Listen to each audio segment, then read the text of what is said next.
Hey everybody, Ryan here from Music City Live. Welcome to the show. I'm here with Jordan MacDonald from Texas King. Jordan, thank you so much for coming on the show. Hey Ryan, thanks for having me. Good to be here. Yeah, man. Singer, songwriter, guitar player, band leader, front man, and now father. Yes. Father of Levi. Yep. Son. My young boy Levi. Yeah. Yeah. He's 3 years old now, and he's a little sunshine beam. He's a beauty. Dude, that's amazing, man. Congratulations. Yeah, thanks so much. I've got two girls and one other boy, but didn't work out. It's okay. I love both my girls, but Yeah, man. That's awesome. I always think about that, like a couple of my buddies have girls, and it's brought out a sweetness in them they've never seen before. So this is a true thing. This is a true thing. Tenderness out in a man. It humbles you real quick, man. Especially as a guy in the music business who's done and seen it all. Mm-hmm. It humbles you real quick to have little girls, man. Yeah, well, I think even having kids, that sense of new life, you got to be a good example to someone now. So yeah, absolutely, yeah, absolutely. So we met. Do you remember where we met? Because I was trying to think about it. I know I had you play one of our early Christmas parties. Yeah, I knew that back in the day. That's about as early back as if there was one earlier, I don't remember it. But okay, I do remember vaguely. Because that was, I think, that the acoustic, Springs with Tim Owen. Yeah. That rings a bell. Yeah, great times at that place. Yeah, man. I had you come by and we did one of our. It wasn't our first because I think we did Bellamere before that, but we definitely one of our first Christmas parties, and we had you out, and everybody was like, "Who is this guy? Nice. Who is this guy, man? This guy's amazing." That's awesome. Yeah, man. The early days, the private parties, I'm still doing those, but I remember it was a phenomenon to me back then. Like, man, people will pay me to come to their party. This is awesome. Yeah. Well, hey, man, you did an awesome job. So it made sense, made everybody happy back in the day. Yeah. Well, thank you. Thank you very much. Absolutely. So, as far as early days for you are, like, where were you born? Where did you grow up? I was born in Kitchener, Ontario. Okay. And I didn't know. I was raised in Oakville, Ontario. Really? Yeah, I lived there from the age of 5 days to 18, which is when I moved to London for Fanshawe. Okay, yeah. I got into the general arts program at first. That's a thing, eh? Yeah, because I had missed the deadline to submit the songs for the MIA the year before. I filled out everything else, but I guess I didn't see the thing where it said upload 2 songs, so I missed that. It all worked out because the next year I got into MIA here in London and met my bandmates and stuff there. So it ended up working out. Yeah. Why did you pick Fanshawe? I was when I was finishing with my high school diploma or whatever, I was looking at programs and it was highly regarded, the MIA program, and they said something about it being hard to get into, I think, tickled my interest. They're like, they only take this many people out of this many applicants. And I was like, challenge accepted. Yeah. And I had a couple songs that I'd worked on, and I was like big time garage bander at this time. So I was always making stuff. And I was like, I'll submit this and I'll submit that. And got in, thankfully. And yeah, that's how it went. I just typed in like music schools. And I think also that one of the teachers at the place I was getting my diploma was like, I've heard about this program in London. We should check it out. So we checked it out. And yeah. So they've been doing that whole, hard to get in thing for a long time because it's true. Like, even back, I've got some customers here who are singers and DJs and that went in the 80s. And even back then, it was even harder to get in back then because, there was some, I won't do it any justice, but I'm pretty sure like you had to submit real demos, like you had to play, do all that, but it was like you had to submit like cassette because there's no like digital transferring. Yeah. Right? So you had to like record everything to a cassette and then like submit cassettes. Yeah. To the program, right? Like, and they were teaching a lot of tape back then, right? A lot of stuff on tape. Yeah, I know. I remember when we came in, it was like they'd like just stopped teaching 2-inch tape. Yeah. But they still showed us, but like. Yeah. I was like, why do I need that? I have Logic. Yeah, exactly. New times, Yeah. new times on the horizon, right? Yeah.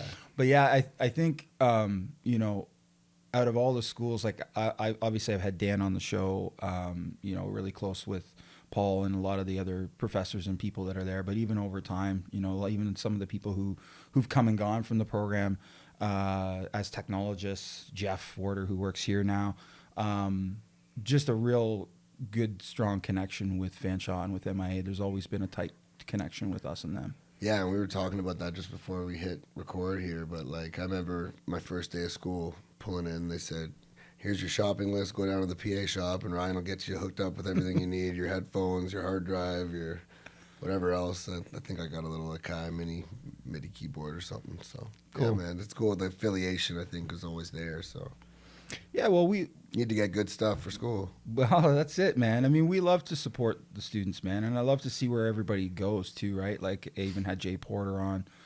Jay went to OER, but you know, we've had a lot to see where a lot of these people have gone, right? Is really, really cool, and to have that relationship with them all the way through, you know, is really important to me, and it's really exciting to see. Almost try to, I guess, in some ways, maybe myself live vicariously through everybody because, you know, pretty cool, man. I've signed up. You're outfitting a lot of us to hit the road. Yeah, man. Well, you know what? We all got to support each other in this music community, man. It's a crazy community to be in. Yeah, absolutely. You know, it's a rat race out here. Oh, absolutely. So you came to London for school, and then you just stayed. Is your family here, or is your family in Oakville, or where's your family now? My family has been bouncing around. They were in Oakville when I moved to London. They moved to Switzerland for 5 years, and now they live in Halifax. Oh, wow. Yeah, my dad's family has some roots out in the East, and he's a minister. So they were at a English-speaking church in a French community in Switzerland. And then they moved to Halifax. He found a church out there, and they're loving it. It's a cool spot. They have a cool house and it's a cool neighborhood. And you know, my parents, everywhere they go, they make new friends, and they got a good community around them out there. So that's cool. Yeah. Did they obviously supported the music journey that you were on? Oh yeah, my parents were my number one supporters, and from a young age, you know, I was a drummer when I first started, and like you hear the classic tale of, like, why couldn't you have picked the violin or the harmonica or something like a little easier to carry around? My dad was always pulling up in the Grand Caravan with the drums in the back anytime we had a gig, and you know, I'd always hear my parents saying to other parents, like, "Oh, like, he's a drummer. Like, is that not noisy at the house?" And I grew up always hearing them say, like, honestly, we love hearing him play down there. It's musical and like it's good, and like, you know, like, so. They were very supportive of that, and when I switched to guitar, my mom and dad were kind of like, "You're not that good at singing, and you know, you're not even playing real chords there on the guitar." For a couple years, that was kind of like the vibe at home, and I was the drummer at the church and everything, so they were like, "We kind of need you to keep drumming," but I was hell bent on switching, right? So they were supportive, and their caution about the guitar and singing stuff did help me like realize I had to get a little better before I made the switch. So yeah. What was your first guitar? My first guitar was an OLP. Oh yeah, you remember them? Yeah, it's like by Music Man, I think. Yeah. So it's like a little mini Music Man, white body with a double cutaway and a blue tortoiseshell pickguard. Still have it? I don't have it. I passed it on to a younger kid from the church who was starting to learn guitar. So that's awesome. And then my next guitar was a Strat, like the classic Clapton Strat, and like I still have that one and love that. So that's wicked. Now, do you think that the church, being involved with the church and your dad involved with the church, did that influence any of the music stuff that is you today? Absolutely. There was these two guys that like were in the worship team over my however many years. Like I started playing drums at church when I was 6. I stopped playing drums at church when I was 18. So I'm not good at math, but that many years. There was this guy, Patrick Franklin, who really... Well, first there was this guy, Stan, who really took me under his wing as a young drummer. And he got me started and showed me stuff about how to keep time and how to look over at the bass player's foot and stuff, and or the singer, like catch the tempo when you lose it, because I was losing the tempo. So Stan took me in that way.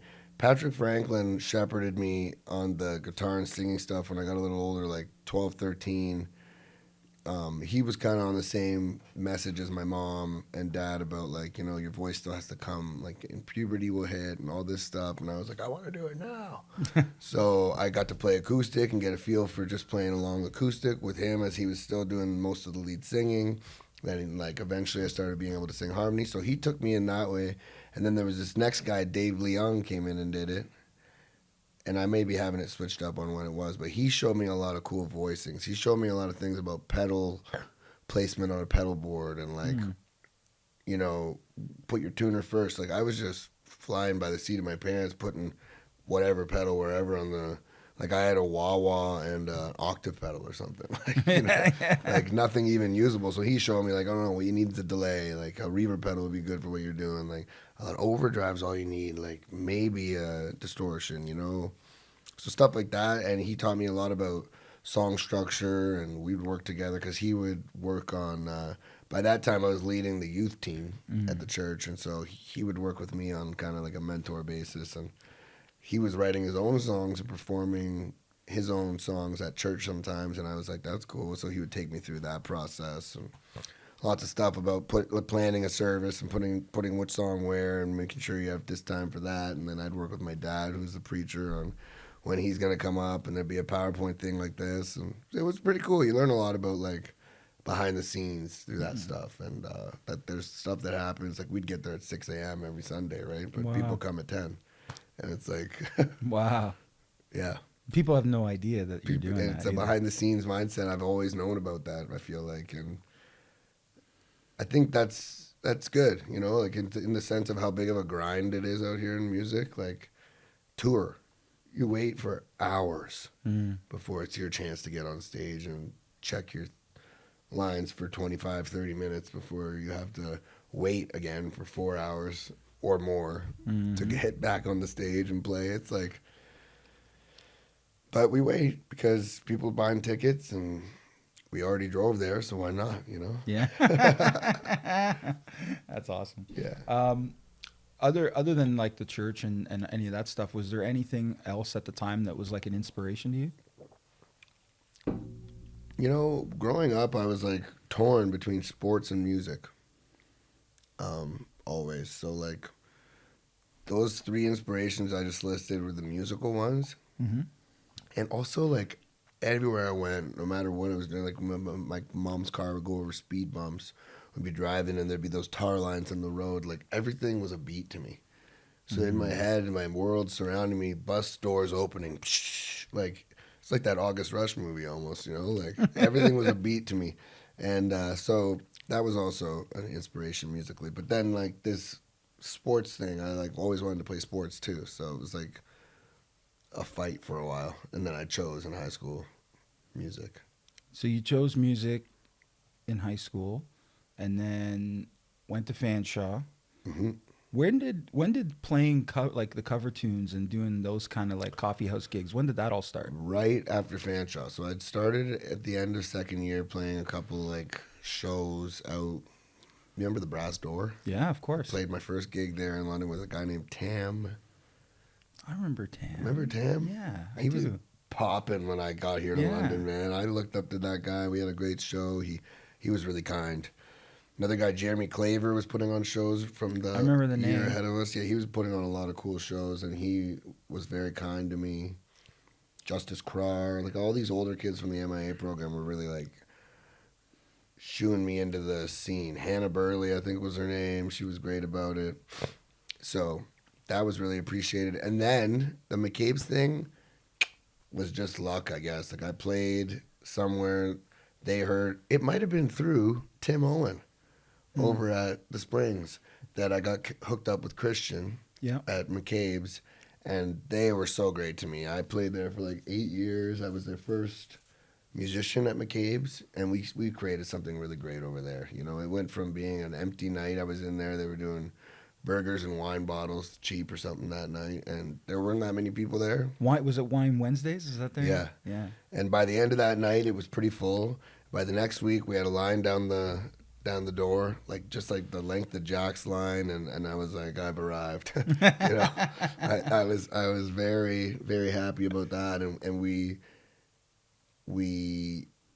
Wine Wednesdays was a legendary thing for a lot of years. It was a legendary thing, man. I used to go, and even when I was Young and first old. when I was first dating my wife, she was from Guelph, going to school in Guelph, and she would come into town, and we would go, and it was jam, man. It was a great time. Yeah, it was great times, and I had a lot of great times there and made a lot of lasting friendships. And my chiropractor, for example, to this day is a guy I used to do a bunch of shots with at McCabe's, and he'd always come and support and bring the boys out, and yeah, so That's amazing. Yeah, London's good like that, man. I mean, it's the biggest, smallest town you've ever oh, I seen. was just about to say that, such a small town vibe, and there's just a lot of us. Yeah. And McCabe's is still going. I don't know. I haven't been there in quite a while though myself, so I don't know what the vibe is these days. But Yeah, I think it's Dave Usselman's playing there now. is he yet? On Wine I Wednesday. love He's Dave. great. He's dope. He's got a really cool live acoustic setup, one man band type thing. Yeah. And you said you're still doing that. You're still doing a lot of the cover stuff too. Yeah, I play. I'm toning it down a little bit. I used to play like every night of the week, and it's just a lot to be out that much. Yeah. Right. So I'm playing at Mockingbird now, Mm. and still doing the private party stuff. Yeah. So it's nice, cool vibe, very curated. Like few people come in there that just want to listen to music and have a cocktail or whatever, drinks, a little bit of food. And I like that, like the cafe, cocktail bar vibe. Like, I did the McCabe's thing for a lot of years, so Yeah. I don't love so much the hustle and bustle of like the Irish pub, like the bustling out, everyone's getting shit faced. Yeah. Well, you got that out of your system, man. Yeah, 8 years is a. That's what I mean. It's a while, Like, yeah. So I love the vibe of like a nice brewery, a nice cocktail bar, a nice coffee shop, private party where I'm in someone's backyard or in their dope basement bar or whatever. Like you see a lot of cool people have a lot of cool setups over the years, and yeah. Sweet. Were there any other bands that you were in or got together with before Texas King? Or was it mostly just you solo? Yeah, I played in a band in high school. We went by two names, but we were called The Revelations, and then we were called Quiet Desperation. And when we were The Revelations, we just played Hillsong United covers. Okay. It's like this Christian band. And then grade 10, I went to a new school, and we tried, like, I was the drummer of The Revelations, and we tried swapping the singer. The singer of The Revelations was actually a better drummer. So he drummed in Quiet Desperation. I took the frontman role, but I was still my mom and Patrick and my dad were right at this point, like I still wasn't a good singer. I had no idea really what I was doing. I'd lose my voice every time we played a show. Oh, shit. So like we only played one Battle of the Bands at the Alamo Combo, came third. That's basically the career of the band. We played a couple shows at my church youth group. And that was really it. But got the itch for sure. And then I was like, for sure, between the two, I want to be the front man instead of the drummer, because it was probably one or the other. Sometimes I wish I picked a drummer. That's funny because I didn't even know you were a drummer until this very Yeah, man. I show. love the tubs. I love the Yeah, tubs. that's cool, man. And now Texas King. So where did the name Texas King come from? So I was adopted. Before my name was Austin James. Oh, okay. So follow along. What camera should I look at? This one right Yep. here? If you go Austin, Texas, King James, right? Which King James thing was kind of a reach, but because my dad doesn't even preach from the King James version, but like it's like, I came from this, like Austin, and like now I'm here. That was in my mindset, Austin, Texas, King James, and if you read between the lines, then it's just Texas King in the middle. Wow. The two of them in the middle, so Texas King. And I always have to say this. When I made that name up, it was just me playing with an acoustic guitar, right? It was just Jordan and a guitar. So then we started playing shows, me and Colin, duo, with a kick drum and a hi-hat. And I always tip my hat to those days because we would do whatever we could to get out there and play, and I loved our tenacity. So I always think highly of those days. And then we had the band, and once we were jamming with the band, it was like, yeah, this is sick. Should we change the name? And we kind of went around one day at a jam, and it ended up being like, I don't know, we can't think of anything. Let's just stick with it. It's already the Facebook page. We already have the domain, all of this stuff, right? Yeah, And yeah. so we stuck with the name. People ask about the name a lot. People think we're a country band a lot. People don't get it a lot. But I was like so young when I made that up, and I was just trying to be clever. And people think I'm doing the Dallas Green thing a lot, Mm. which maybe I am. Maybe I was. I did listen to Save Your Scissors a lot back then, Oh wow. but I swear it was subconscious. No, I thought, like, I think you're good idea, right? I think you explained it well, man. I think that where it came from is from a solid place, Yeah. man. It's from a deep place. It's from a solid place. I like it. Well, thank you. Yeah, the name. It's one of those things over the years that, like, I personally, I've been like, we should have changed the name a couple times. Well, I'm sure there's lots of people that said that. Yeah. Over the course of But their that's the other careers. thing too, right? Like a band name's a band name, and then when I start thinking about what I would change it to, I can't think of it again. So Well, that's like me. Like, even when you were saying, like Fanshawe said, oh, go over to the PA shop and get your stuff. And it's like, we've been in the PA shop for 40 years, whatever it is now. right, I got that. And so when my dad came to me and said, hey, man, you know what? You're selling all these musical instruments now. PA shop as a name isn't really digging. You should really look at Music City or something like that. And that was my crossroads at the time was like, oh man, because it kind of felt like starting all over. It's like I gotta start all over and a new brand and promote this new brand, and Yeah. it was so I can totally see how in the face of that, how some people would go, yeah, you know what, we're just gonna stick with it. Yeah. So, 'Cause because I think I do think it's a strong name, and like I'm into it, and I think we ride with it. Like as a band, like we're proud to roll in and say we're Texas King is here. Yeah, absolutely, man. yeah. 100%. So you were mentioning you and Colin sort of did this thing, this sort of two-piece thing. The songs, like the Texas King songs, the early songs, like, was that you writing most of that? Like, so me and Colin wrote our first song together in the hallway or in the Studio 3, I think it was. Studio 3 floor, recording floor, not the control room, the recording floor. Yeah. We wrote Come Find Me, which is on our self-titled first EP, debut EP, Texas King. And we wrote that together. He had all the guitar parts laid out already. Kind of wrote the words together. Definitely, he was like really helpful with the arranging and stuff. Like I learned a lot about how I arrange songs to this day from that session with Colin. Wow. And a lot of the other stuff from that first EP were ideas I had already, and then it was like his turn to add to those, and we worked really well, and we were really excited, and we had just become friends too. So it was like a new friendship and this new musical thing tied into it, and it was really great. My first experience with something like that. Yeah, and great days. Yeah, absolutely. Well, the reason why you picked up and came to London, right? I mean, Yeah. to have all these awesome new experiences, new people, new energy. And new Dylan, ideas. his brother Dylan, is the one who sold me all that stuff I said when I That's first right. came in. Yeah, with the Dylan used to work headphones. here. Yeah. His brother. Small world. Exactly. Yeah, 100%. So would you? So you're saying basically most of the songs back in that at that time came from the two of you guys? You think? Yeah, definitely a mix, and like a mix of old ideas and then new stuff we came up with. What would you say your sound is? I've always been saying alternative rock,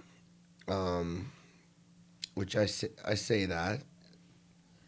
I say for sure it's alternative rock with a raspy soul vocal, and catchy, and the live show is high energy, and yeah, catchy alternative rock with a raspy soulful vocal.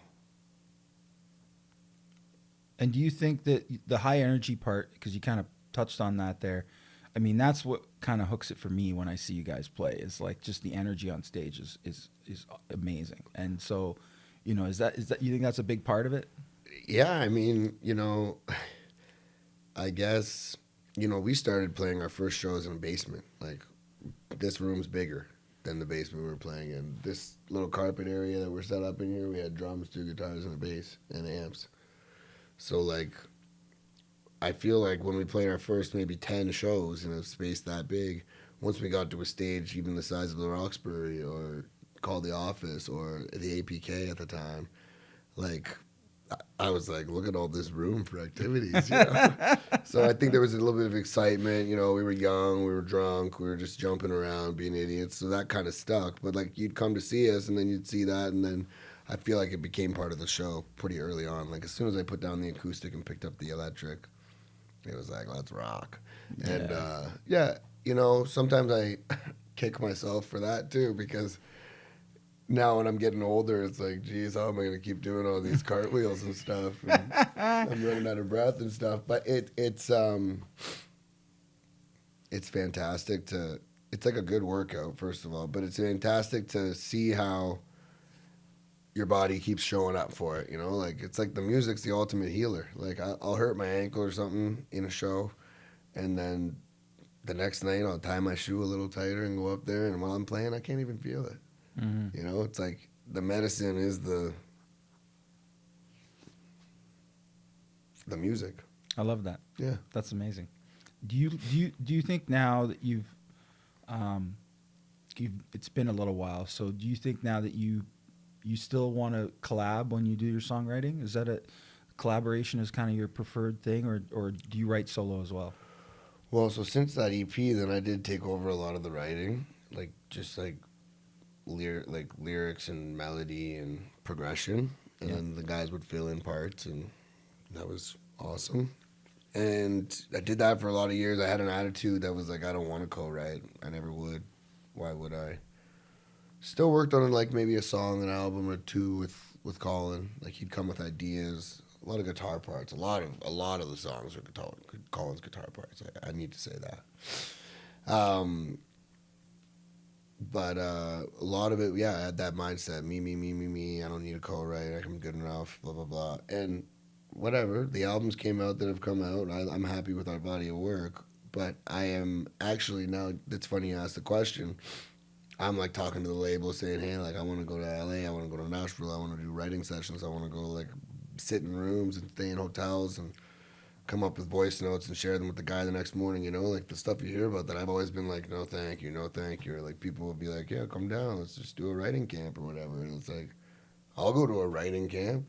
Yeah, I mean, we might as well try it, man. See what can and come I've out had a of it. closed mind to it, but man, yeah, it's been great. It's been great to open my mind to that, and I think that's something I'll be doing in 2025. So Wicked. I'm looking forward to this. This is cool.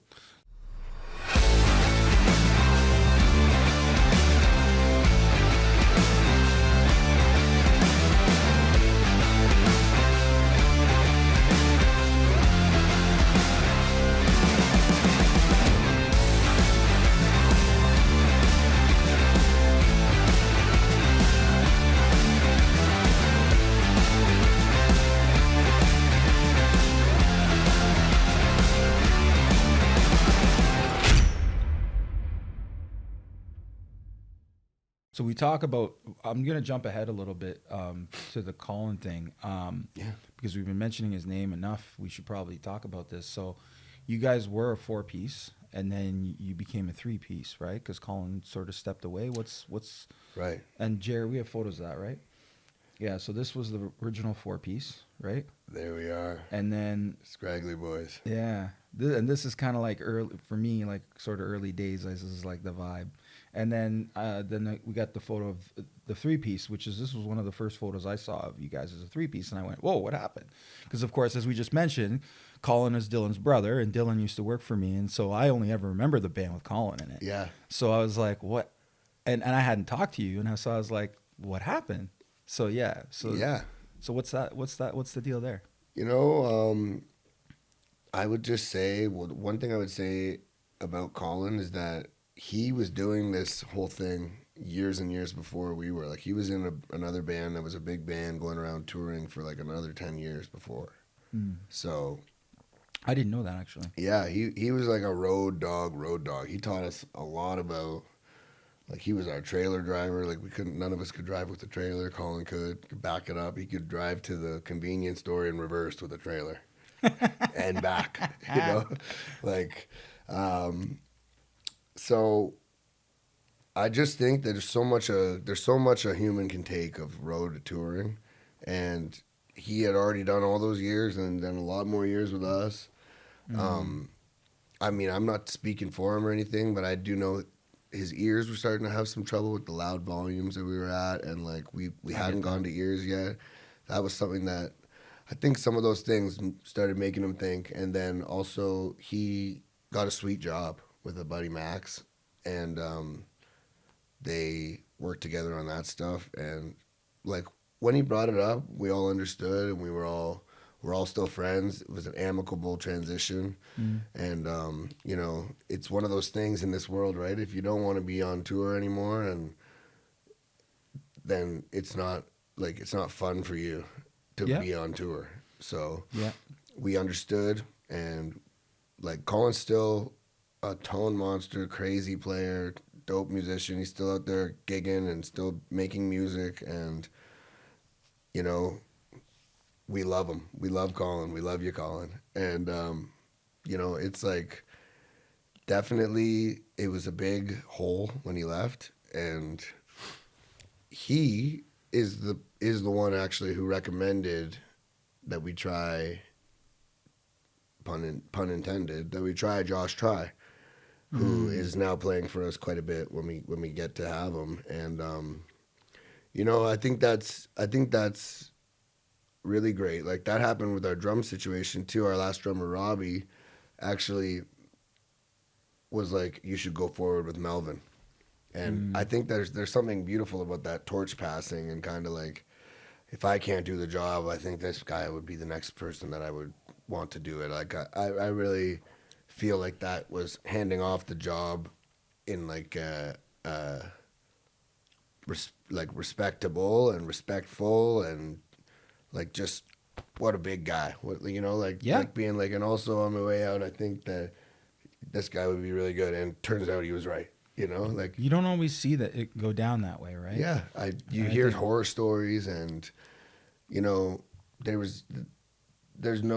like, it's band life, right? And so you're at your worst and you're at your best, and you're together through it all. And so I just think that it's nice to be able to say for us that overwhelming out of the two, good and bad, there's way more good. Yeah. And so I think that all parties would say that, and that's a blessing to be able to say that. Absolutely. And I mean, Melvin's an amazing dude. So is Josh Try.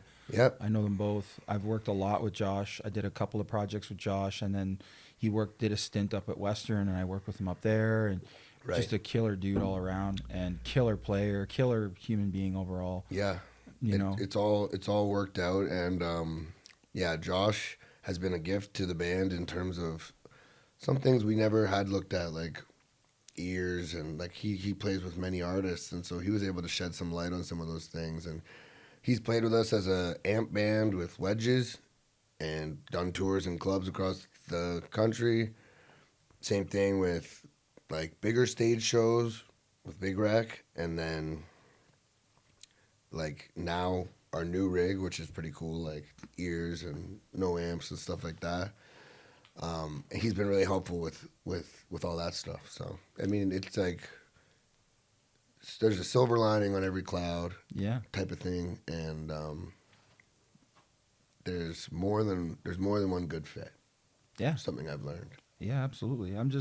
I'm happy that, like you say, that they've been passing the torch, because that approach keeps things positive, keeps the energy going in the right direction. You know what I'm saying? Yeah. It seemed like in both those cases, feelings aside, everyone was like, we still wish the band the best, and want you guys to be putting your best foot forward. Yeah, it's amazing. So You mentioned touring, and that's one of the things that maybe Colin stepped away from, is the crazy touring. And Speaking of crazy touring when he was in the band, so how I just wanted to sort of touch on, the initial sort of touring that you guys did where, everybody gets in a van and goes out versus I know you guys just did a run with Thornley, I think, right? Yeah. So A little while ago. yeah, I can talk about the two different types of tour. Yeah. Like, Because I think there's a lot of people out there that like think of touring as this thing where you're on a big bus and it's glamorous and this. And I mean, eventually you can get to that if you're, a certain level, but you Yeah. know, but yeah, you wanna touch on that? yeah, for sure. So Colin and Phil, the bass player, and Colin, the guitar player, they booked our first big tour out to the East Coast and back. And they literally called people off Google and said, "Hey, I'm in a band. We're coming through. Can we play there?" Like, nope. Next person, next bar. They pieced it together. It was really quite a feat. Like there was like 28 shows or something. Like Wow. really well done. And like securing money for us coming through the town. Like we'd never been there. Like just really well done. And those tours we would sleep in the van. We would sleep one person on one bench, one person on the other bench. We had this drum box. Robbie would sleep up there on a bed pad sleeping bag, Robbie, and then one person that would rotate would recline the passenger seat and just sleep there, right? Like I do now all the time in the van when we drive places. And we did that for so many years, man. We would sleep out. We would play. Basically, back then, all we were getting was drinks, so we'd drink them all, and we would park out the back of the venue. Like we'd load and like literally reverse it into a spot and sleep there. Wow. And we did that for years, and then we'd get a festival here and there that would be like, "Hey, we got you guys rooms," and we'd be like, "Awesome!" So we'd like all get our own hotel room, and like we'd be like, "Oh my goodness!" And then there started being little shows where we would have enough money coming in from the show that we could justify $75 on a hotel room, and all four of us would cram in there and sleep two to a bed, and that was the life. We lived that. We still live that life. You know what I mean? Like, Yeah. sometimes we'll put five guys in a hotel room. The hotels now, it's hotels because it makes sense. You need a place, get cleaned up. Like, back then, we weren't even putting in a real full sweat. We weren't men yet, Yeah. Now it's, like the little comforts of home, you absolutely need them. The Ian Thornley, it was actually Big Wreck we went out with twice, and they welcomed us with open arms, and they were such great crew members to us, and they really grandfathered us into, like, that was our first pro tour, so like the first night we were like walking out before they were done spiking their stands and shit, and they were like, "Get off!" And then, like we were like, "They're gonna send us home." But they were so great. The guys from the crew came over and like, "Just wait till we come over. We'll tell you every night. We'll tell you when the stage is yours, and then you're good. Push your stuff on." And Cool. they were like, "We appreciate you being willing to get out there early and quick, but we'll tell you."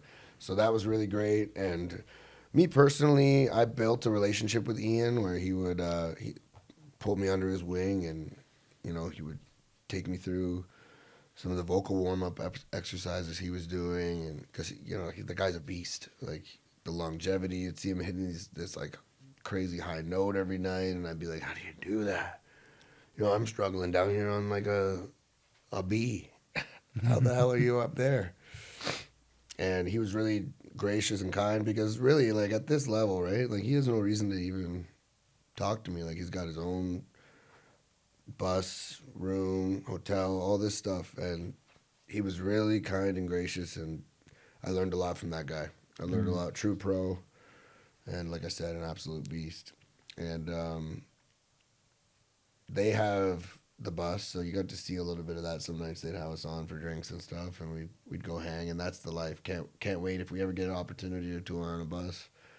I'll be sitting there on my bunk, and I'll say, "I made it. I'm on a bus." So that really is like a bucket list thing for me, to tour on a bus. And but man, I wouldn't take back those nights sleeping in the Sobeys parking lot and getting out in the morning and cans just falling all over the place. And, it builds character. That's the grind, man. That's all part of the we had a lot part of of the fun. journey. And think about it, man. Like we went to we went to this parking lot in Edmonton, I think it was once. We went to a restaurant called Earl's. Hmm. And we parked right out there in the mall parking lot, and we got changed one by one. Like, you fold out the two side doors, kind of makes a nice little change room. You take your turns changing, putting on outfits, whatever. We went into Earl's, and it was happy hour, all this. We shut the place down. And we came back out, like, nicely tuned up, and nobody drove. Nobody had to risk anything like that. There was McDonald's across the street, gas station there if anyone needed smokes or anything like that. It was just like, what is wrong with this? Like, staying at a hotel would have been worse. Yeah, I guess you have to have driven there to Yeah, get there, right? and yeah, so we all had a great time, and we would always do stuff like that. And yeah, fond memories of the old days, but my back doesn't miss the bench. Yeah, I get that. Like you say, the older you get, the more those types of things, they become Yeah, more memories. and us big guys too, eh? Like, Oh yeah, there's a absolutely. lot more to throw around. Yep. And find a place to put. So I was always crunched up to sleep in there. So then you wake up and you're bent and critched this way and that. So anyway, I survived. So speaking of Ian, I've not yet confirmed this, but I heard the other day from someone in the store here. I was talking to someone, because I worked with Ian back in the day, both in the Big Rec days and the Thornley days, and I had no idea. And again, I've not confirmed this, so this is not fact until I confirm it. But I was talking to someone the other day that said that Ian took vocal lessons from Mitch Seekings, and He did. Mitch Seekings, I don't know if it was original, but this was 90s, so I mean way back in the day. His office where he taught vocal lessons was about 25 feet from where you're sitting Really? in this building. Yeah. I took a few lessons from Mitch Yeah. as well. Yeah, and I want to say that was somewhere around 1990, 1991, somewhere in that range, to like 95, 6, somewhere in that range, as he was in this building doing vocal lessons. Nice. Yeah, and so I didn't know that. And then the other day, somebody's like, yeah, Ian Thorntley took lessons from Mitch. And I'm like, what? And so like multiple worlds of mine collided I the did other know day. that. I did know that he took lessons from Mitch as well. Yeah, yeah. So shout out to Mitch. I haven't seen Mitch since I was literally probably this high, like a kid, Big Mitch. bouncing around here. Nasty on the keys. Yeah, He's got his keyboard there. yeah, 100%. But yeah, True pro. well, and that's it, man. And so I'm happy that he passed some stuff to Ian. Ian's passing some stuff to you. That's the circle goes round, man. Absolutely. I love that. And that's why we all do it. It's one of the big reasons.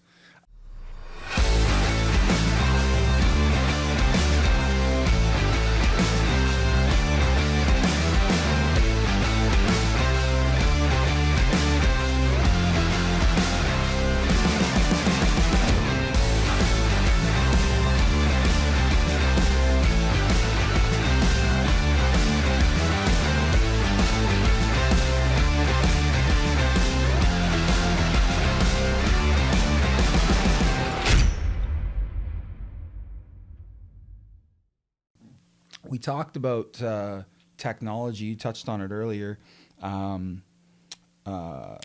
Is in-ears, and I'm seeing a lot of this. Like I'm seeing a lot of people moving to in-ears, because in-ears used to be a thing when in-ears first started. In-ears was a thing where like to get to be on ears was like, that was expensive, and you had to get money from the label or whatever the case may be. I mean, now it's totally different. Now I sell an in-ear rig. Somebody just bought one, I think, online yesterday. You can get an in-ear rig that's like literally 4 packs, buds, the whole thing, and it's like $700. Like, it's not major brand, right? But it's like a 4-piece band can get on ears for $700. Yeah. Now would I take that particular brand on tour? No, probably not. But I mean, if you're you're just coming up and you still want to protect your hearing, and Yeah. there's ways to do it now. But what has it been like for you guys switching over to ears? I mean, I was skeptical for years. I was maybe the one holding us up from doing it. Like, I was like, I'm good on wedges, got to figure it out, no thanks. But I wasn't wearing plugs. and my ears would ring for 2 days after every show. Oh wow. And so now I'm forced to wear protection, and I keep my pack low. Like my pack's at like 2 and a bit, and Oh I really? Yeah. still hear everything fine. And now that I'm not singing as loud to hear over everything, my voice is much more longevitable, or whatever that word is. I have more longevity in my voice and consistency. Uh, I think the earbud things is a weird thing. Like Josh, for example, has these really expensive ones, and then a backup pair of, to me, still expensive ones like Plunge, whatever, the Universals, and he's got those, and I used them at the Boots and Heart set because I forgot my ears like an idiot. Um, but like the ones I use are just Amazon, $150 with like these foam additional tips that I got for whatever $20, and like a custom cable that is apparently a better connection and sticks into the pack better. Sure. So like for all that, like, and when I put those things in, and I foam the foam and point it in and get it right tight, the seal proper, looped over the candy canes over the back of my ears, I'm in paradise on stage. Like I have the Mix Q thing on my phone. Yep. I haven't touched it since Ottawa Blues Fest. You know what I mean? Like it's set and forget to me. Some nights they do have to regain stuff, and that does mess with me. But thankfully, when Josh is there, we're able to get it all figured out. So, Yeah. but the ears has been crazy. I have my own effects thing on it.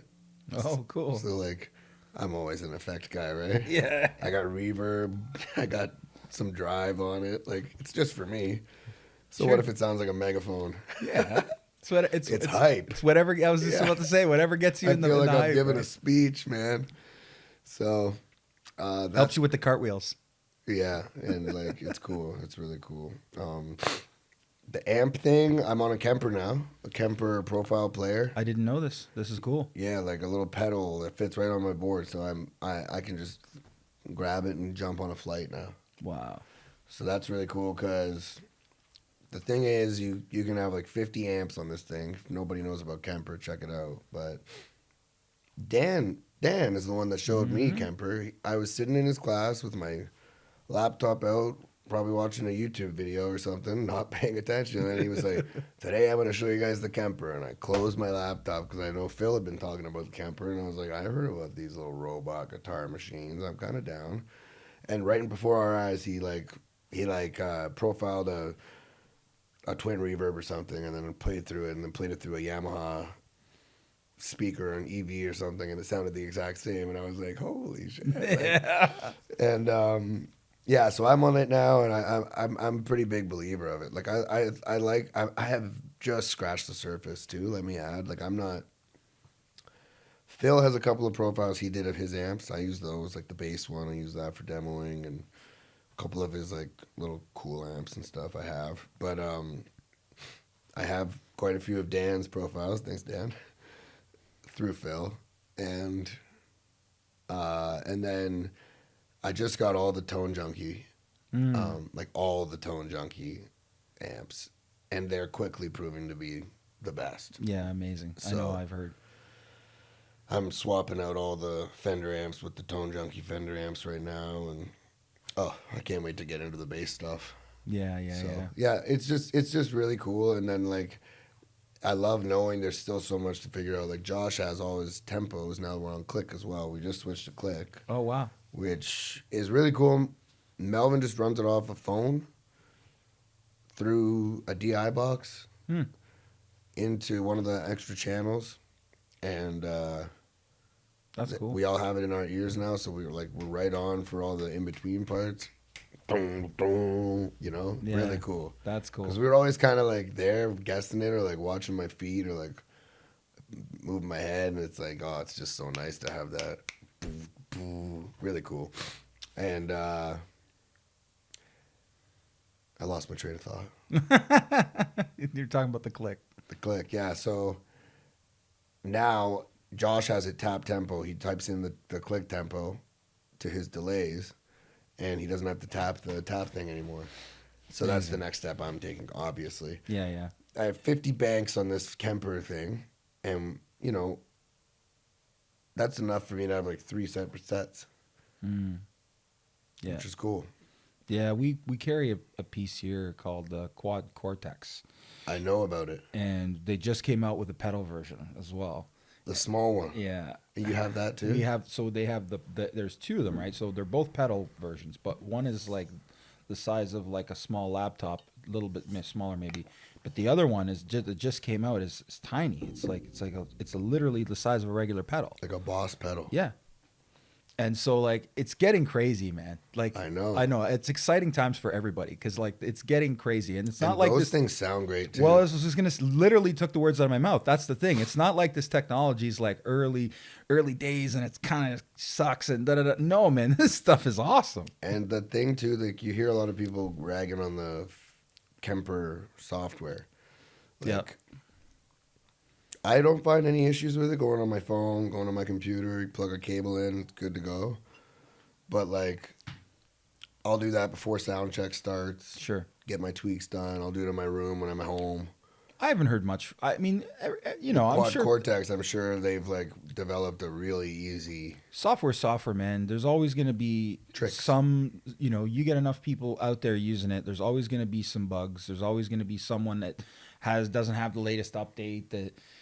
There's always something. I know. Well, I said that to someone the other day. They were asking me what loop pedal to get their kid, because I loop, and I like to say this. I'll never use another loop pedal than the RC20XL. How old's that pedal? Yeah, old. It's old, but I know it. I know exactly how many beats before the one to hold my foot down on the pedal to redo it that it lands on the one because of the bugs we're just talking about. You know, it's like no, it's not on the one when you hold it down on the 1, 2, 3, 4. You got to be back at the end of the 2 to get it right. But you only know that by trial and error in the basement, right? Yeah. So, and now I bought a brand new one on Marketplace Mm-hmm. to secure it. For when, I mean, knock on wood. Knock on wood. If something happens. If something happens to the one I have right now. Yeah, that's a good plan, man. That's a Yeah. good plan. Somebody asked me that today. Like, what if I do if this thing breaks? Buy a backup one. Yeah. Buy a backup one. And Backup gear is never a bad thing, man. Never a bad thing. We bring backup. We do production for shows all the time. We bring backup gear. What's the so you guys did you guys just release a new record, or do you have a new record coming out? What's the deal with music? we're about to release it in February. February, We're that's rolling right. out the singles now. Okay. And I can talk about it. It's called Ultraviolet, the album. We recorded it in Toronto at Noble Street Studios Amazing. with Brian Moncars. And we had, it's funny, we had Colin come in and play some guitar on it. We had Josh come in and play a lot of guitar on it. I got to play some of the leads. And our boy Ian Thornley came out and played some guitar too. Come It's on. just down the street from his house. So I called him up that day and said, Ian, can we get you in an Uber down here to the studio, please? And he showed up with his Axe Effects. That's another cool thing. I'm leaking this, I guess, but like he just showed up with his MacBook, plugged into it, and he had all his tones, like just as if it was like Yep. coming through the cabs on stage. Dude, it's so good and so easy. Why wouldn't you? Yeah. It's And just I have some Sir amps on my Kemper, some profiles, and that's directly because of the inspiration from Ian. wow. But yeah, it was awesome recording that album, and it's I was really happy to get it done, and it was a big year, and it was a fatigue-full year. Like it was a really tiring year, and then a sense of being out of steam, sort of, came over me as we were heading into the studio. And we were there for 14 days in Toronto. We stayed in a hotel and we just Uber back and forth to the studio, back home, get back. And then, you know, me, I was like trying to meet up with everyone I knew in the city for dinner every other night and Yeah, of course. get back late to the hotel. And then it's tired in the morning. So I wasn't doing myself any favors by any means. But, yeah, man, I think that it's there's something to be said about when music needs to be made, like when the songs need to be made, when they want to be, like when they need to be. Do you know what I mean? Like this, like those that music had to be made at that time. Like nothing was gonna stop those songs from getting recorded. Yeah. You know what I mean? Yeah. Like some of those days, it's a miracle that I was able to squeak out the notes vocally. You know, from like just like what are we here for? Are we here to record or are we here to have fun? And you know, I was choosing fun a lot of those nights that I should have been choosing rest, so I would have been good for that high C. Yeah. Yeah. Yeah. And so in that sense, is what I'm talking about. It's like it's a miracle some of those notes got tracked. And big credit to the boys and big credit to Brian for working with me. And like, you know, we'd be planning to do vocals at this point one day, and then I'd say, oh, maybe we can do some more guitars. Like the notes aren't there. And so big credit to them for rolling with that. And, you know, some guys in some bands I'm sure would be like, oh, come on, man. Like, Yeah. Yeah. but no, my bandmates and Brian in the studio and even like the label guys were in and out and the manager was in. And that's what I love about our team is that we're all, it's like there's no point in making someone feel bad about that stuff. It's just, okay, we'll do this for a bit and grab a tea, and it all worked out. And I'm really proud of the work. And now listening back to the songs, it's like, wow, it's like some of it's prophetic almost, like future telling, you know? So Have you released any of the songs yet? we have Hook Me Up out and 100 Degrees Yeah. right now. So go find those if you're listening. And Hook Me Up is kind of that what I was just talking about, right? Like something was squeaking its way through to make sure that stuff got done. Like maybe it's something we can't see. Maybe it's a god. Maybe it's Buddha. Whatever you believe in, right? Like that's what Hook Me Up's about. It's like, all right, this isn't working this way for me. Let's try something else. Let's try something that we haven't tried. And 100 Degrees is like that temperature rising feeling leading up to that. Like, you know, like, oh my God, I think I might be sick. All right, I got a fever brewing here. Like, you know what I mean? Like, you start getting hot. So listen to those songs, and Cool. that'll give you a taste of what's coming. And then we've been doing a series called All the Stories in Behind It on our Instagram, Oh yeah. where we've been putting, I think the song Straight Away right now is on for 3 days on a private link on our Instagram. Go to our bio, Texas King Band. And like, it might not be there when you get there, but until we get through all the songs, there's like a 3-day listening link where you can go and listen to the new songs in advance. And then obviously pre-save the album and all that fun stuff. So then when it does come out in February, you get it right into your Apple Music or Spotify or Tidal, whatever you're using. Yeah. I'm on Apple and Spotify. Yeah. Speaking of Spotify, great segue. I want to talk about money versus music. And what I mean by that is, like, obviously from stories, and I obviously didn't know what these stories were going to be before you started telling them, but they're great stories to support this, is like, you know, the fact that you guys are willing to sleep in the Sobeys parking lot, you know, and walk across the street to the MacDonald's and, you know, do all this kind of stuff. You know, it's very telling that, you know, you weren't doing it for the money at the time, right? Like, absolutely. You know, learned that in MIA. First day of this Mike Roth guy's class, he said, put your hand up if you're here to make money. And maybe one or two did, maybe I did, I don't know. But like, then he'd say, you're in the wrong business. And that's kind of been in my mind ever since. I was like, oh shit, like, all right, well, whatever.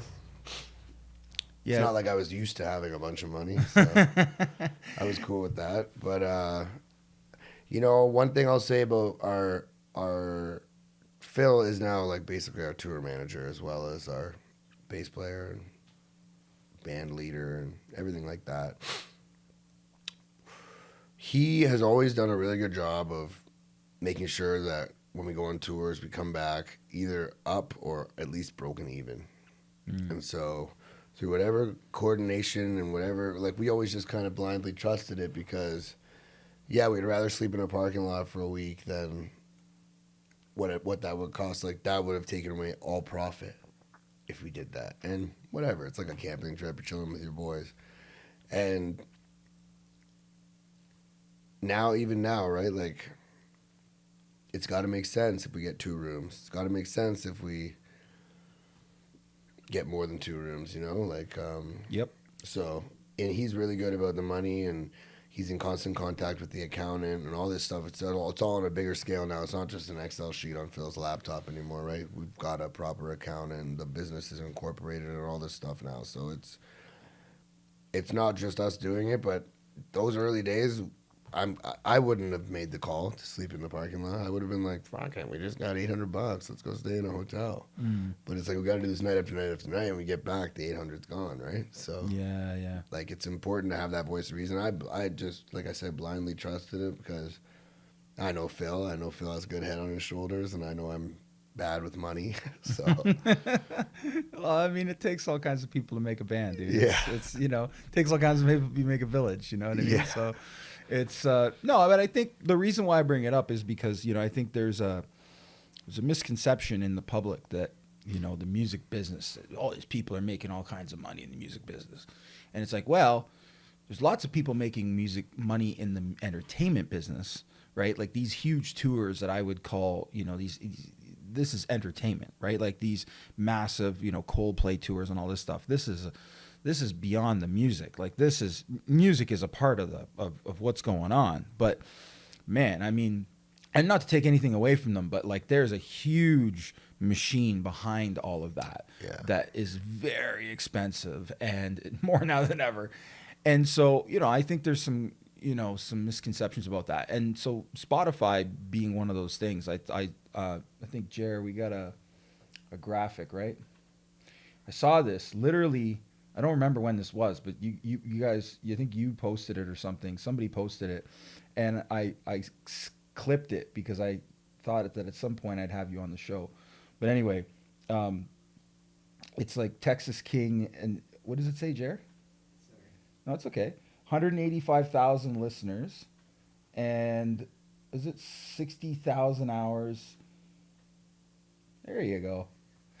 1.15 million streams. So, and I know other shows have talked about this to death, but I haven't. Is like somebody, would see that and go, man, you guys must be loaded. But, the reality is that, the streaming world doesn't really pay the greatest. I mean, it's not horrible, but it's not great. yeah, I mean, What's your thoughts on that? all I can speak to is my own personal experience with it, so I'll just talk about that. Like Yeah. the Spotify thing, when we first got on Spotify, when Spotify first started, when the streaming thing happened, it was basically Boomerang, right? Mm-hmm. And the way the splits were in our band were different at that point. Like it was a bigger number for me, and a different number that was split among the rest. And so in those days, I remember when the checks would come, and I'd be like, whoo, like, fuck yeah. And now I think that the augmentation we've made is in the service of fairness. We've gone to an even split because there's other areas in the business of being in a band that are taken care of by the other guys that aren't rewarded with money like streams, right? Like, and we're a team working on something together, so that's why we've switched to splitting it. The value there is that we're all getting that dinner.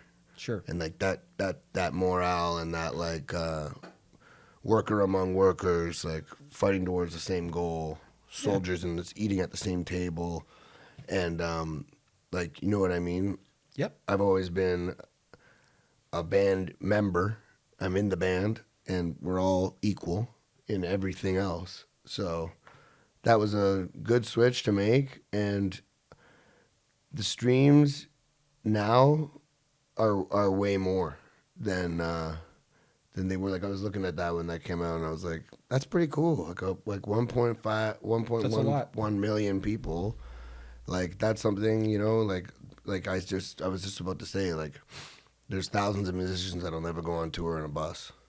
and there's thousands of musicians that'll never have a million streams. So in that sense, a lot of things like when I was a little kid in Oakville playing guitar on the edge of my bed in my undies, like I could have never imagined a million people would listen to a song I wrote. Mm, So in that sense, it's like goals yeah. achieved.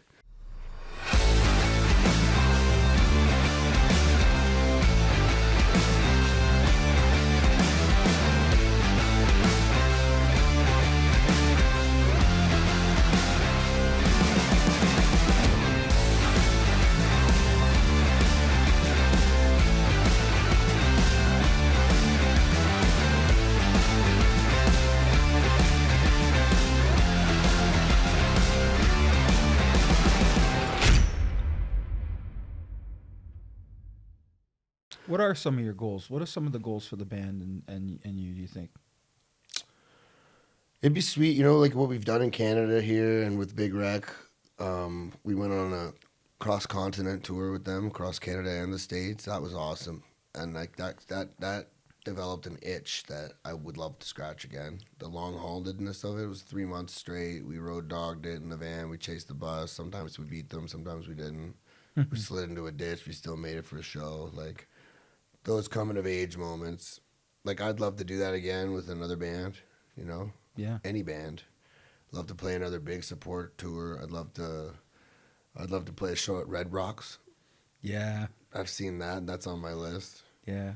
Um, It's a great come venue. some places we played with Big Rack on that tour. I'd love to go back to, like the Gramercy Theater in New York City. I'd love to play there again. That's cool. I'd love to play that acoustic show there. I think Mm. that it would be such a vibe. I have some goals to do some acoustic, some solo music in my life. Like I've always been meaning to get back to that. And You're really good at it, so well, thanks. yeah, man. I really love doing music by myself too, and I think my new mindset of working with other people in the recording and stuff like that will be handy. Like it doesn't mean I have to record everything myself, mix everything myself, master everything myself, play everything myself, No, no. like I used to think. And so I'm really excited for the collaborations there. You know, it's so hard to find time these days. I find it's the one thing. Like you look down at the watch and it's time to go pick the little guy up from school, and Yep. you're just on your third take of a bass track for a new demo, and it's like, damn, I could just use 8 more passes. Mm. But like life comes, and like the stuff about streaming and stuff. As soon as I switched my mindset from like waiting for the money, counting on the money, like looking for it, like keeping track of the old. Last time it was 0.89 cents. Like how come it's 73 this time? Like you know what I mean? Like once. Because there was a minute where I did get caught up in all that stuff, and I was like, "Oh, why is the money less? Why is the money more? Blah blah blah." And as soon as you just release it to the fact that like some money comes in every quarter, and whatever it is, it's more than you had before, you know. And don't worry about it if it goes up and down. And there's different revenue streams too, right? Like there's merch. There's obviously hopefully the gig pays something, but not in all cases sometimes. But and then there's the merch sales. There's the streaming. You guys do any type of like physical music product, like a piece of vinyl, CD, anything? Do you guys still do any of that? Yeah, our merch. We have 2 vinyls, Yeah. 2 EPs, and I do believe our next, like this album we're putting out, we're gonna put it out on vinyl because people have seemed to be buying our vinyls at our shows. I And would if I was there. I'd buy yeah, vinyl over CD. yeah, we have our Circles CD on CD, but it's coming up on a decade of that record, so we might release a vinyl of that on some like anniversary type shit. Yeah, that'd be cool. Yeah, and I like the vinyl thing, man. I 'Cause love it's it. something you go home from the show with. You preserve it. You take it with you, even if you stop at the Lakeview after your show at fucking what's it called? The Dakota. You go to the Dakota Tavern, you have a good time, you get a poutine on your way home, you keep your record with you, you keep it beside your place. Yep. You drink your coffee, you get it, you keep going, you take it home, you rip it out of the plastic, you put it on the thing, you put it down, you grab yourself soda water from the fridge, Yeah. and you listen to it on the couch with your friend who you're at the show with, and you're like, this is awesome. I love that. And, people come up to us and say, can you sign my album? After the show at the merch table, it blows my mind. It's like just a dumb little kid from Oakville making songs in his undies on the side of his bed. But it means something to these people, and that means something to me. And that's a responsibility that I didn't see it as that for a long time, and I do now. Does the awards thing is the awards thing a thing for you guys at all at this point? Like, is that a goal at all, or is that something that if it happens, you're super humble about it, or is that like like the Junos as an example, or anything like that? It's on the list. That's something else that's been tickled. Like the itch is there because when London did the Junos, they had us come out to Vancouver the year before, and we were involved. We played the Juno after party, and they had us come to the event, and they treated us like gold. They put us up in a pimp ass hotel, and like we want that now, because of that. So like, Yeah. shouldn't have teased us with it if you're not going to give us a. No, I'm just joking, but definitely on my personal list, love to win a Juno, love to be nominated for a Juno. All those things would be great. Definitely not the reason we're doing it the awards, and like, here in London, we got a small like taste of what that feels like to win. We've won a couple of awards here at the Jack Richardsons and the Four Cities, whatever they're called now, and like it means the world to us to just be acknowledged at any stage, at any level, and especially here in town, we pride ourselves on being from London, Ontario, and like we love the city, and like I'm really proud to be. I call London home. I'm proud to call it home. Yeah. And yeah, man, it's just cool to. It's just really cool. Yeah, it's cool. It's cool to hear you talk about it because I mean, the Juno thing is interesting. I mean, there's you guys are putting in the work. You guys are both on and off stage, right? Like I've seen the show. The show is super high energy. You guys are. It's funny because sometimes like we'll be doing a festival or we'll be doing a show or whatever, and you guys will be on before another band, and I'm like, oh man, I feel for that other band because like you guys come on and just crush it, and then this other band comes on and they're good. It's good. They're a good act and they have hits and it's all good and their fans are there and it's great. But like, I'm a lighting guy, right? From back in the day. Like that's how when I worked with Ian, that's what I was doing was lighting.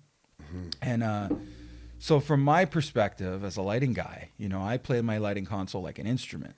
So I always looked like the bands that I always loved to work with were the ones that had, serious groove and a serious, and like songs that were slow and melodic and then crashed into something like just that had a journey. Yeah, exactly. And so, and I was a DJ for years too, so that makes sense.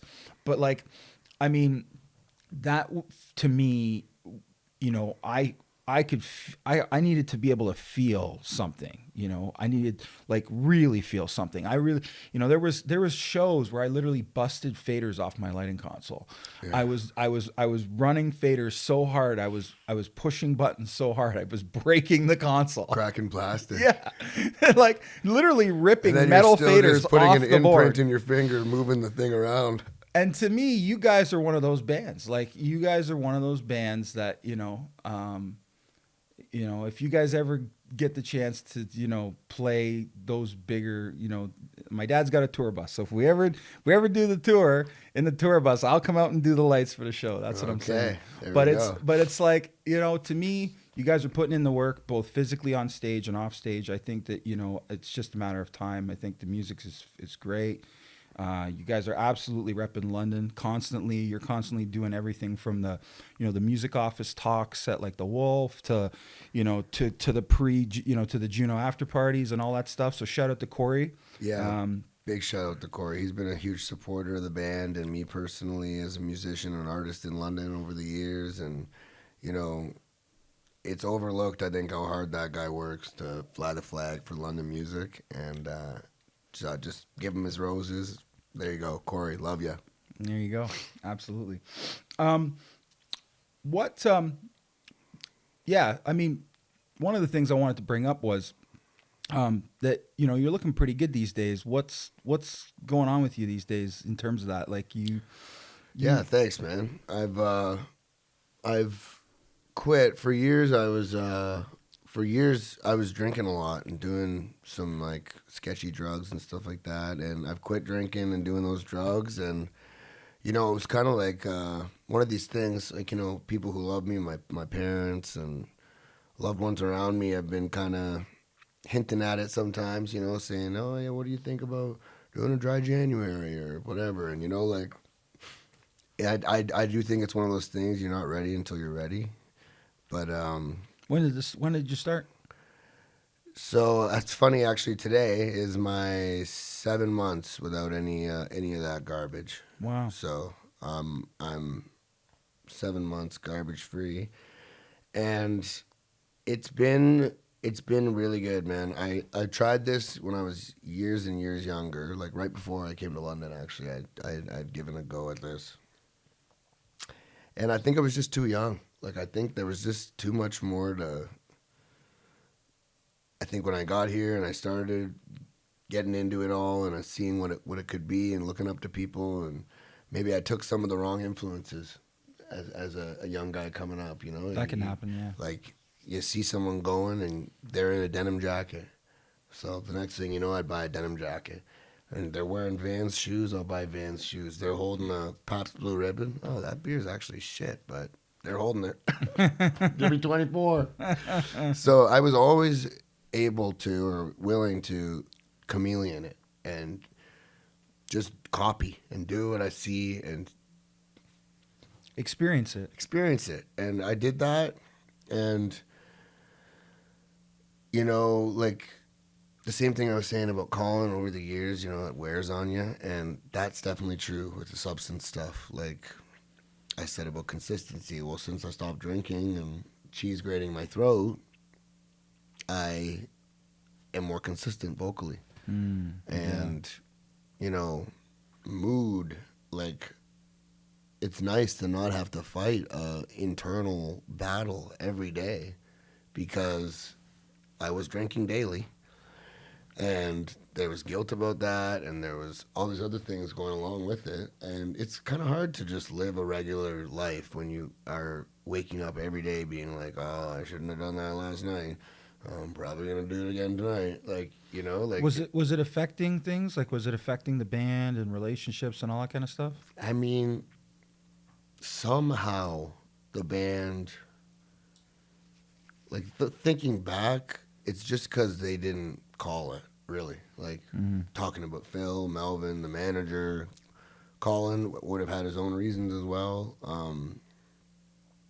Like, by that time. Yeah. And I think kind of, like, I don't mind talking about it. I don't think he'd mind me saying it. Our manager, Adam Kreeft, he's an inspiration to me in sobriety. He's about 5 years ahead of me. Wow. And when he came on with the band, he was a booking agent for us, and he was a heavy drinker as well, and would partake and like we would all stay up late and all this stuff, right? Like, to know is to know. And I really, for years, like I remember one day he told us he was quitting, and I was like, lame. Like that was me. I was the worst about it. Like, I didn't. Anytime someone would say I'm getting sober, I'd be like, "Why are you talking to me about it?" Like, like I was obviously already thinking like I have a problem with this stuff and I should stop. But nah, it's easier to not, or it's easier to just keep going and like, yeah, I think. Yeah, man, I was, for the first 2.5 years of my kid's life, right? Like, it could have been more, I could have been there more, and I could have done a lot of things differently. And so, but you're doing it differently That's what now. I mean. Is a really good thing about that I'll say about recovery and jumping on the wagon is that right then when you start, my day is May 11th, right? And from that day on, like I was counting days, and I've been saying 1 day, 2 day, 3 day, and then eventually you say a month, and then eventually like you're stacking months, and like you. I tell this story. I was learning how to swim in the Baskans pool next door to us. Hmm. My dad was there. My brother was there. My brother was an advanced swimmer to me. I was 2 years younger than him. He had it. He had it. He knew how to do it. He could do it without water wings and no life jacket. Dad didn't have to worry about him. I wanted what he had. But I was really scared of going underwater. Hmm. You know, a lot to coordinate. You have to blow your nose or plug it. One or the other. You choose. I choose blow. Um, you had to coordinate that. You had to like keep your eyes shut because the chlorine would burn my eyes red back then. So anyway, it was just a lot of overwhelming going underneath. And my dad would say, you know, swim to me. I'd be in the shallow end. He'd be like halfway down the pool. He'd say, swim to me. And you go under, swim down, right? And you'd never make it all the way to your dad. He's halfway down the pool. And, you know, you start to panic. And next thing you know, you feel his hand come from under the water and grab you and bring you up. And now your dad's holding you. And I'm like, oh, jeez, like, I thought I was going to drown. Like all this shit, right? And then he's like, points behind me to where I started in the shallow end. And he said, look how far you came. Mm. And, you know, like, if it was 2 meter sticks that I'd come, that got in my head that I could swim underwater. And then I remember as the summer got on, by the end of the summer, man, I'm going all the way down underwater, touching the bottom, flipping over and kicking back, making it back a portion of the pool. So, like, that's how I kind of feel on this journey. Like, if you just keep working at it and keep going, and, like, you're going to have to come up for air sometimes. Absolutely. Mm-hmm. And it's nice to have somebody in the water with you, for sure. Someone who's ahead of you on the journey, someone who's done it, someone who's doing it, someone who has been where you are, and someone who has figured out how to work it for them. And then now they want to see other guys come through and take wins. That's all they want to see. It's just guys win. Yep. You find someone like that, you cling to them, you stick with them, you do what they say, and that's what I've been doing, and I've been feeling a lot better. And people say you look good, and I feel You look good. good. I feel good, so that must be why, you know? Like, I feel good now. I never used to feel good. People would always say to me, what's wrong? Or, how you doing? You okay? And it's like, why are you even asking? Like, obviously I'm not. Yeah, yeah, You yeah. know, like, Well, willpower is a crazy thing, man, and I think that you're right when you say you might have been too young at that point. I mean, I've been on a journey not so much with sobriety, but like with sugar. I mean, sugar's another drug, right? And absolutely. I'm 7 years off of sugar now, and refined sugar. Nice, man. And so I Don't touch this coffee then. yeah, well, There's I'm two big scoops of it. I'm 2 years off caffeine now too. Wow. Yeah, so you know, which was tough for me because when I first started my journey, I was doing keto, and you know, the keto coffee thing's like a major thing, and I was like loving it. Um, but Like, coffee's allowed in keto. yeah, yeah, Yeah. yeah, that black coffee, yeah. But like it's for me, I'm just a better human being. You know, I'm just a better version of myself when I'm not on this stuff. Yeah. And for me, what happened was I was, you know, with the coffee and the caffeine, I had gotten sick, and I had stopped drinking coffee for like 3 or 4 days. And then I noticed that my mood was like just this like cool line, you know, and I'm like, No whoa, spikes. yeah. I was like, whoa, and I had lowered the temperature with the sugar thing for sure, and like just cutting down on carbs and all that stuff. Like there was not as many peaks and valleys, but like getting off of caffeine and coffee was like, whoa, what is this? Who is this guy? Like, Yeah. and I was just like cool cucumber, man, and I'm like, and I noticed myself. I identified this. I was like, I'm not being as nice as I could be to my kids and my wife and my people around me, my friends and my coworkers, I'm an agitated, I'm not angry, but I'm just an agitated dude on caffeine. Like there's this thing that's like eating at me. So I said, you know what? I've been off of it. I'm gonna go this a little longer. I'm gonna go a little longer and a little longer. And then after a couple of weeks, I'm like, I took it as a kind of like the same challenge I did the sugar as. It's like, okay, well, see how far I can go. Yeah.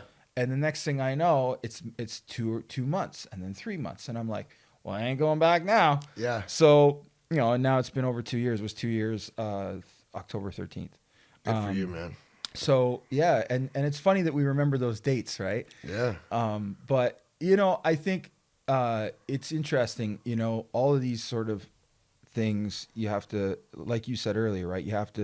Sometimes you have to go through the experience of whatever it is that you see, especially as a young person coming up. I think you have to go through these experiences, and then you have a fork in the road, and Absolutely. and a you turning choose point kind of thing. and you choose. So I have no regrets. I hope you don't. And I mean, it's like you have the fork in the road and you choose, and hopefully you choose right. Yeah. And some of the greatest people in music chose wrong. And unfortunately, I mean, maybe made some great music in the short term, but we've lost them early. Yeah. You don't want to die. And that's the worst, especially like me and you when we have young kids, right? Yeah. So good for you, man. I think that, man, like, yeah, I just think it's definitely, I used to say it's going to be a whole thing to try to quit. And it is. Every day it's something that you have to consider.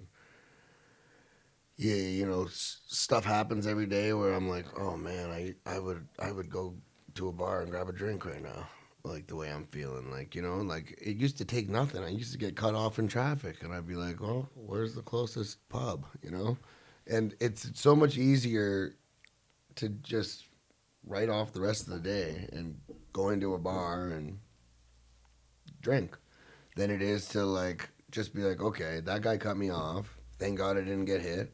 It scared me and made me think that I was going to get hit. That's why I'm flying off the handle right now. But if I just take a couple breaths, chill, say, phew, you didn't get me. Probably didn't mean to. Probably didn't even see me. Yeah. Why am I going to break my window or break his or hit him or go to this bar and spend $75 flushing the day down the toilet? And like, I just wanted to loop back. Sure.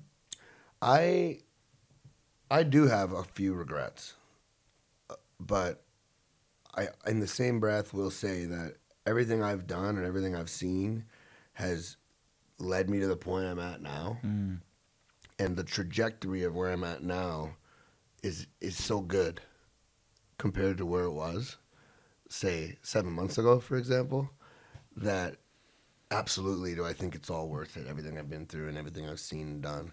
And, there's a lot of garbage that I've done and a lot of people I've hurt and a lot of things that I need to make amends for and right wrongs that my behavior caused in the past. Not everyone's going to be willing to hear it. Not everyone's going to hear it right now. Maybe someday down the line, absolutely. But you never know. And when you do get a chance to make your amends, you don't know how they're going to react. And that's acceptable. It's all about what you can accept. And that is acceptable. You piss on someone's tree, they're going to say, get out of my yard. Yeah, right. So. Yeah. And I mean, the other thing too, man, is, it's still early days for you with your son too. So, I'm very happy you that got he was all so this, young. you got all this life experience that you can instill in him too, right? I'll speak to that quick. Like, yeah, I do wish sometimes I was like, nowadays I hope and pray for the opportunity to put him down and be with him at night and cuddle with him and hold him and stuff like that. But back then I would always be like, oh no, like I'm too tired. It's not my turn to go in and get them. Stuff like that, like classic stuff you hear about. But like that's a regret of mine now because that's time you can't get back. It's true. And whatever, I've accepted that. But this morning, 7 months ago, I wouldn't have been the one going to register him for skating lessons. We're gonna go. I'm gonna teach my boy how to skate. I skate. I played hockey my whole life. It's a great happiness. Sometimes when I'm flying off the handle or feeling that 100-degree feeling, I still go back to a place of just with a golf ball in my bedroom. That's my peace. Nice. So I can't wait to pass this on to my son and to teach him how to skate. And I was just thinking that today when I was the first one in line at the registrar's office to get him signed up. And I was like, it's a Tuesday morning, it's a Wednesday morning. Well, most Wednesday mornings I would be hungover as a bat in hell because I would have gigged the night before and all this. I was proud of myself this morning that I was up at 7, coffee, breakfast, out the door, car heated up, and out there, first parent in line to get my kid registered for skating. I had my choice of time slot in the day. Uh, and who's this guy? Same thing, right? I love it. Who's this guy showing up? Who's this guy that you can rely on? Who's this guy? And it's new. Like you said, it's new. I'm really new at this. But the trajectory thing that I'm talking about, it's like if this is what it's like at this point, I'm hanging on to it. Yeah. As delusional as I was about being like, I'll sleep on your kitchen floor if we can just play at your house party tonight. That same delusion, just because that served me well. Yep. Now we do get the hotels. Now we do get the flights. Now we do get it's like now we do need the in-ear rig. Now we do need someone to build it into a Pelican for us so we can fly with it. All this stuff, and it's like it's a blessing to have these things that we need. It's a blessing to have these problems to solve. Well, the thing is, man, it's just life. It's the journey, and that's part of why I do this show, man. Is to let people out there who, love your music and listen to you guys understand that there's real life behind the journey, right? There's real life behind the music. It's not just it's not just what they see on stage, right? And hopefully that helps more and more of the fans and people who will become fans of you guys, identify with you and the ups and the downs and all of it, I mean, 'cause Yeah. a lot of people out there can identify with some of what you're throwing down for sure. Absolutely. I hope that, man. Like I always hope that you'd be able to hear something in something I've written or whatever that maybe you relate to. And now, like, even just through this episode, like, it's all out there in the open now, Like, Yeah, so man. I'd say to anybody who's feeling like they're having trouble with their drinks or their drugs or whatever, like food, whatever it is, like Yep. like self-harm, any of these things, like there's people out there that have gone through what you're going through. And I think sometimes we get into this mindset that we're so unique that this problem we're dealing with is so custom and so tailored. And you'd be shocked to find out that there's someone out there that's dealt with it and they figured out a way to do it and they want to help you. And so Yep. ring the bell and say, I need help. Put your hand up, accept it, try the new way instead. Okay, you've been doing that, and how's it working out for you? Yep. So I agree, I'd man. say that, like, and if you're a fan of the band and you are, working on facing your demons or something like that, I want to say it from my mouth to you that around us, you're safe. Like our shows, yeah, people are drinking, but you're just as welcome there if you're not. And I had to deal with that on a personal level. I've been the proponent of encouraging, displaying, pouring beer, spitting beer, all this stuff, making it a big part of the show, having 3 beers on my amp at every single show for my whole career. And that's in my mind too, like, oh, am I still cool going to these shows? It's like, well, I'm hopefully, because I gotta get up there and play now. And so it took me. We were through our 3rd tour, and I started feeling like, okay, I think I can do this. Like, I was petrified of going back on stage without my vices and my crutches. I hadn't played since I'm 15 years old without a drink. So I had to learn how to do that. Yeah. And people say stuff to me sometimes like, oh, I heard you quit drinking. Like, are you still going to have that, like, je ne sais quoi about you? Or, like, you know, like, oh, you still have something you use to get you going? Like, because there's been people that have seen me have an out-of-body experience while on alcohol and drugs, and the result has been positive musically, or the performance benefited from it, or, like, you were there and you saw it and you were like, that was a fucking moment. Like, but I was dying. Yes. You know what I mean? Yes. And thank you for identifying that. I was dying. Because so we have like, to stop our greatest musicians and lyricists from dying. Yeah. Like, you know, like I bet you the like if that's the 5 out of 5 Jordan that you guys loved and remembered, like, then please let 4.5 be okay, as long as I'm just alive and here. Well, you know? and amen to that.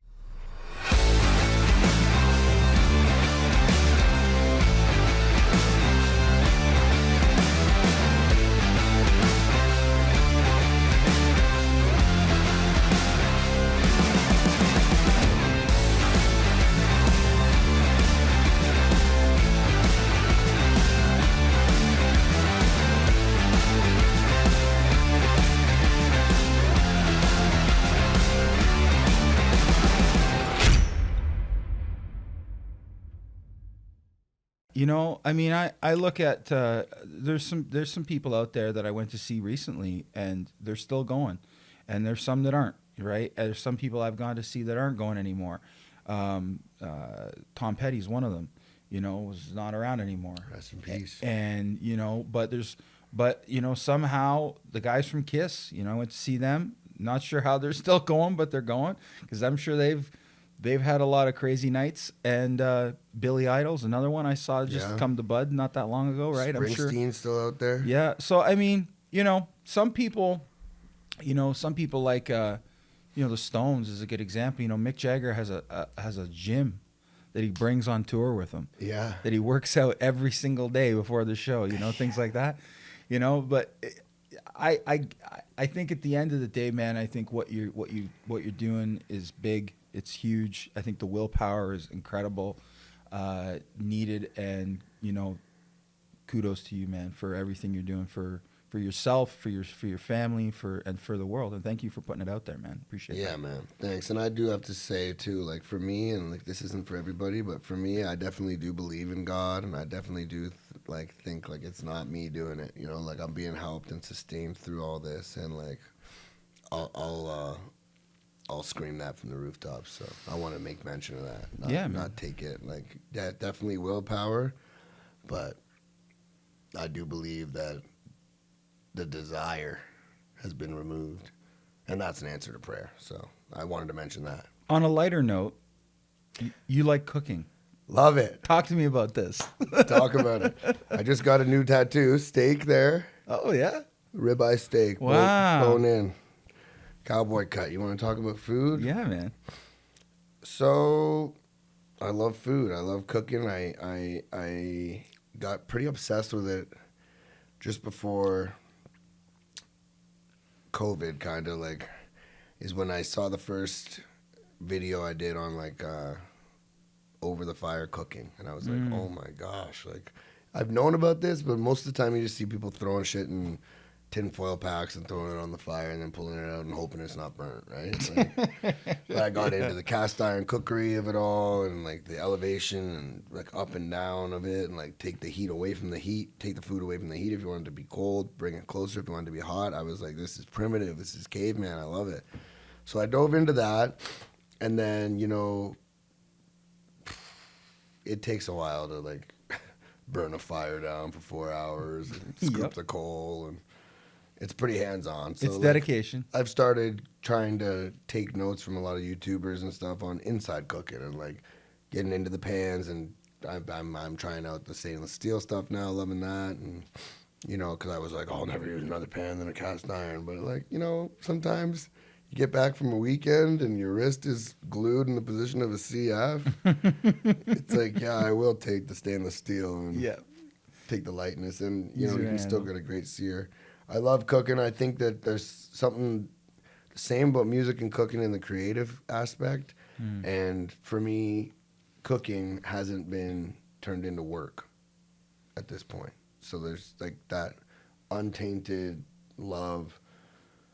Like the worst case scenario, you throw the plate in the garbage and you order food.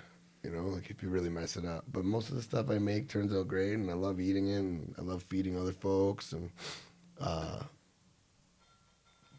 it's just great. I am starting a cooking Instagram Oh yeah, that's to cool. do reels and short videos, and maybe a couple long forms where I like drive out to a cool spot by the beach and cook something on my little Weber or whatever, like little Nice. things like that.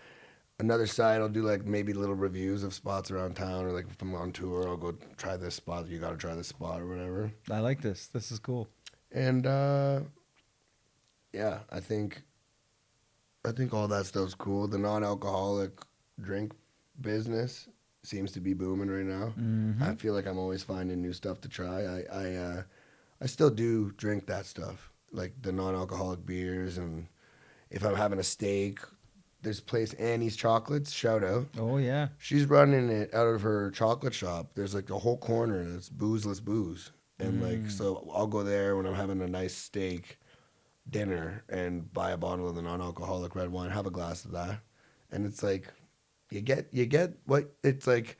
I say this about the beers too. Like I could have four of those things, and I'm not gonna act any different, say anything's dumb. Like you know, like you're not trapped anywhere. You don't have to stay on someone's couch now. Like it's like, and I still like watching the football game, watching the basketball game, and having a cold one. You know, and Yeah. it's right there. Like I don't drink a fake beer and think I want a real beer. And same with the wine. I probably am not gonna grab like a non-alcoholic gin and Yeah. pour it into a glass with ginger ale. Yeah. And You don't hear ice. about Like that too much. it's like they have it, but Yeah. at that point, what am I doing, right? What's one of your favorite foods to cook? I love chicken. I love cooking chicken. I love the way that you can change the taste of it so easily. Like one day you do a curry chicken, one day you do like a Cajun chicken, one like pesto chicken, whatever. I love the way it colors and flavors, like it all plays together. You do any smoking at all? Yeah, I do. I do my own version of it. So I'll take apple chips and put it on the small Weber, all on one side with the coal there. Then I'll put the meat over here with the holes on this side, so that in order to get out, the smoke has to pass over the meat to get its way out. I really fuck with cherry wood and apple wood. Mm. Hickory I find burns a little hot and kind of like it deconsistencies my mind about like how long stuff takes. Like if I think a pork shoulder needs another hour, if it's burning hickory, it's gonna be like, ah, damn, I should have just done it for 45 minutes, or I should have just done it for 35 minutes, because like the hickory burns with more, like more growl, more. It's got something to say. Yeah. Yeah. The Yeah. hickory. Interesting. I love cooking myself. I mean, I don't get nearly as much time as I think I would like Yeah. right now these days because of the whole rebrand and the hustle, the grind of it all. But I do. I get back there. I go out camping with my cousin. Shout out to Matt. We go up north to a place my mom inherited way up north near Elliott Lake, and we go out in the middle of the bush. It's like 36 miles from Hydro, and we bring bring all the fixins, and we get some time out there to do it up. And Matt's a big into smoking, so we get a brisket, we Yes. smoke a brisket, and Awesome. yeah, I it's still haven't. One day when I feel ready and confident, I will go down the brisket train, but yeah. it's not something I respect people who do it. I just know it's quite a journey. You got to wreck a few, and I'm not there yet that I want to drop the $90 and wreck it. Yeah, I get you. Well, and that's why I let him do it because he's the pro. I'm not, It's like it's so good when it's good, and Oh, I've had brisket at people's places before that I wanted to spit out. yeah, I know. This is all part of the journey, man. Yeah. Where can people find you guys coming up? Is there anywhere you guys are playing coming up in the new year? Well, I gotta pitch our. Will this be out? Yeah.